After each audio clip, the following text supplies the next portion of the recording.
गाँ मुंड छकरे पड़ी लाल सिंदूर सिंदूर रे किछि करा जाइथिबा मध्य देखा जाउछि। ए दृश्य देखिले आपण हुए तो किछि बुझी पारु नथिबे, किंतु ए सबु पछर कारण जानिले आपणको होश उड़ी जिवो आज्ञा। हाँ दर्शक बंधु, ए सिंदूर पड़िबा पछर कारण हेउछि एठारे झड़ा फुंका चलीथिला। झड़ा फुंका कथा सुनिले आपणको टिके आश्चर्य लागुथिबो निश्चित, किंतु आजिर आधुनिक जुगरे भी किछि लोक एपरि अछंती जेउ माने अंधविश्वास रो बसवर्ती होई एमिति किछि काम करूछंती।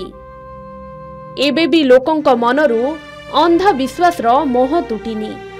साप कामुडारे जणे युवक गुरुतर होई पड़िथिले, किंतु तांको डाक्तरखाना नेबा परिवर्ते झड़ा फुंका करिबा पई गुणिया पाखकु नहीं जाइथिले।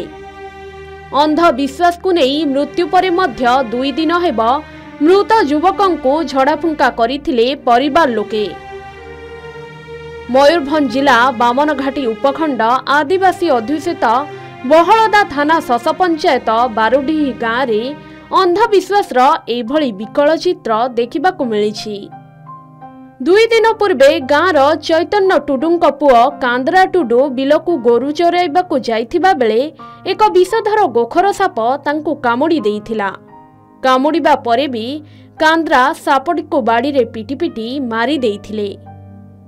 तेबे विष ज्वाला रे जंत्रणा पाउथिले हे से सापटिको धरी घरे पहुंची घटना संपर्क रे घर लोकंकु कहिथिले, किंतु धीरे धीरे कांद्रा गुरुतर हेबाकु लागिले आउ हठात अचेत होई पड़िथिले।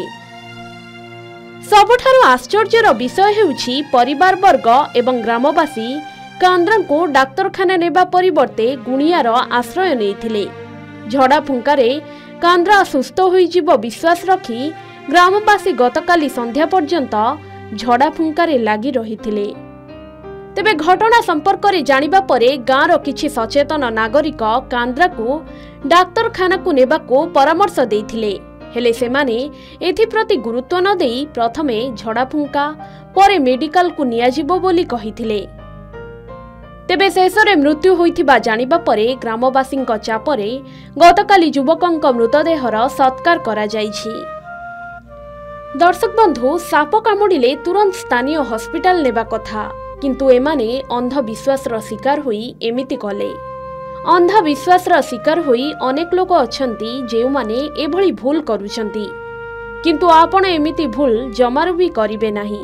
जदि आपणक आखपाखरे एमिति किछि घटुछि तेबे तुरंत साप कामुडिथिबा व्यक्ति को हॉस्पिटल नियंतु।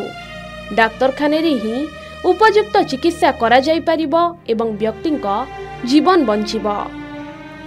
मयूरभंज बारिपदारु सत्यजित सोमको रिपोर्ट, के न्यूज ओडिशा।